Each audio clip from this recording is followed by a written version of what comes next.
Tengah lonjakan varian Omikron di tanah air, pemerintah Kota Tangerang Selatan atau Tangsel menyebut warga Tangsel yang positif COVID-19 justru didominasi varian Delta. Hal ini disampaikan oleh Wali Kota Tangerang Selatan Benyamin Daphni yang menyebut kasus COVID-19 di Tangsel menyentuh angka 12.000 kasus sejak awal tahun 2022. 4 hari terakhir, bahkan kasus konfirmasi positif di Tangsel mencapai 1.500 kasus per hari dan kebanyakan berasal dari klaster keluarga. Selain itu, pertemuan tatap muka dari level PAUD hingga SMP di Tangsel juga dihentikan sementara. Bagi semua SMP ke bawah di Tangerang Selatan, untuk SMA, setingkat SMA itu sudah diatur oleh tingkat Provinsi Banten. Jadi per hari ini kita lihat 14 hari ke depan akan kita evaluasi perkembangan seperti itu. Siswa-siswi kita, tenaga pendidik, tenaga kependidikan kita dari wabah pandemi yang belakangan ini memang naiknya cukup signifikan di Kota Tangerang Selatan. Lalu bagaimana upaya pemerintah Kota Tangerang Selatan melandaikan kasus COVID-19? Kita bahas bersama Suhara Manulang, Ketua Rumah Lawan COVID Tangsel. Pak Suhara, selamat malam. Sehat ya Pak ya? Ya, selamat malam Mbak Sofi. Yang kami tahu bahwa angka positif COVID-19 ini terus bertambah, salah satunya di Tangerang Selatan, bahkan menembus 12.000 kasus. Bagaimana data saat ini, Pak? Ya, jadi Tangerang Selatan adalah daerah yang berbatasan dengan DKI Jakarta. Jadi kalau epicentrumnya meningkat, ya biasanya memang Tangerang Selatan juga meningkat.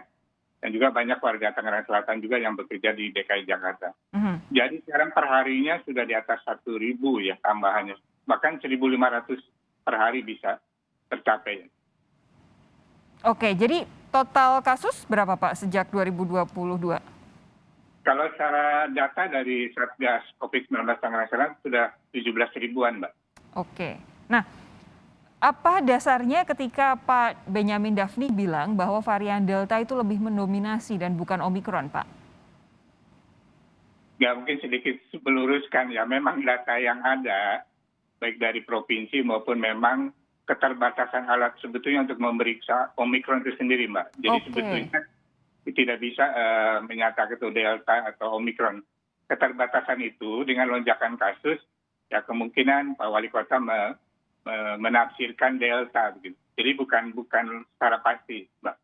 Oke, berarti sampai dengan saat ini memang ada keterbatasan peralatan dan laboratorium untuk memastikan genome sequencing, memastikan itu Omikron ataupun tes yang STGF begitu untuk memastikan itu Omikron ya Pak ya? Betul.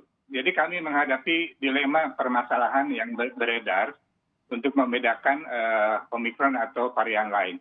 Termasuk saya sebagai Ketua Rumah Lawan COVID pun kita sulit karena memang keterbatasan alat untuk memeriksa tadi, Pak.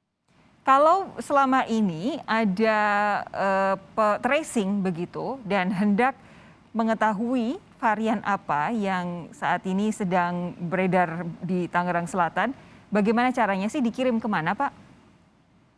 Ya kalau di daerah Tangerang Selatan ada FKUIN sebetulnya yang sudah ditunjuk oleh Kementerian Kesehatan. Sehingga permasalahannya juga gini bagaimana reagen dan sebagainya sebenarnya.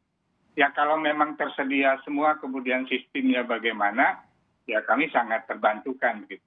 Tapi memang saya kira kendala di semua daerah berhadapan dengan keterbatasan tadi baik laboratorium yang memeriksanya maupun reagen. Oke, jadi memang karena keterbatasan ya, bukan berarti memang yang beredar adalah Delta yang mayoritas dan Omikron yang minoritas begitu ya? Betul. Oke, nah untuk sumber penularan itu seperti apa di Tangerang Selatan, Pak? Nah jadi Mbak, ini memang varian Omikron beda dengan Delta ya. Dengan penularannya begitu cepat, harus sporadis, ya apalagi juga awal-awal sudah terjadi transmisi lokal, dan inilah yang menyebabkan bertambahnya begitu cepat. Nah, cuman memang ini yang perlu dari awal memang, ya kalau kita kenal 3T ya, testing, tracking, testing, dan treatment, yang harusnya adalah treatment awal itu, yaitu yang OTG dan gejala ringan, ini yang ditangani. Sehingga secepatnya dipisahkan dari yang sehat, itu yang supaya tidak menyebar secara cepat. Oke, apakah sampai sejauh ini memang yang paling prevalen tetap penularan keluarga, Pak Suhara? Oh iya, jadi Oke. pengalaman kami di rumah lawan COVID sebagai satu isolasi terpusat itu mayoritas keluarga. Ya, Baik. bisa terlihat itu bapak, ibu, anak gitu, mungkin kakek. Ya karena pasti ada satu penularannya ya. Ya. Anggota keluarga yang bekerja masuk ke rumah kemudian terjadi penularan di rumah. Oke, Pak Suhara begini, ini kan kalau dari Kementerian Kesehatan sendiri sudah mendorong bahwa masyarakat kalau bergejala ringan itu tidak usah ke rumah sakit. Tetapi masyarakat tidak semuanya bisa melakukan isolasi mandiri di rumah sehingga mereka membutuhkan lokasi isolasi terpusat begitu. Nah, rumah lawan COVID di Tangerang Selatan itu dianggap sebagai salah satu solusi untuk permasalahan seperti ini, membantu kita mengurangi beban di rumah sakit. Tetapi apakah sampai saat ini jumlahnya memadai dan aksesnya sudah betul-betul luas untuk masyarakat Tangerang Selatan? Ya inilah Pak, permasalahan psikologis terjadi ya. Memang dengan edaran Menteri Kesehatan bahwa Omikron tidak perlu khawatir, betul kita tidak perlu khawatir soal kedaruratannya, cukup di rumah. Nah, inilah yang terjadi akhirnya banyak masyarakat memaksakan isoman. Gitu Pak. Sementara di Tangerang Selatan sebetulnya kalau kita bicara hulu ke hilir, hulu itu bagaimana Satgas, ya dari wali kota sampai ke RT, RW, ya, kemudian hilir rumah sakit. Nah di Tangerang Selatan itu ada namanya di tengah. Tengah itu adalah isoman dan isoter. Tapi karena ada statement tersebut, maka masyarakat ya pasti lebih memilih di rumah. Nah ini pun akan terjadi contoh, misalnya Tangerang Selatan per hari di atas 1.000.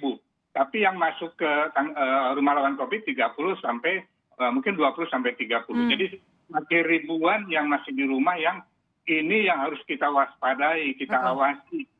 Ini Mbak yang terjadi. Pak Suhara mau bilang bahwa isolasi terpusat di Tangerang Selatan masih kurang banyak ya?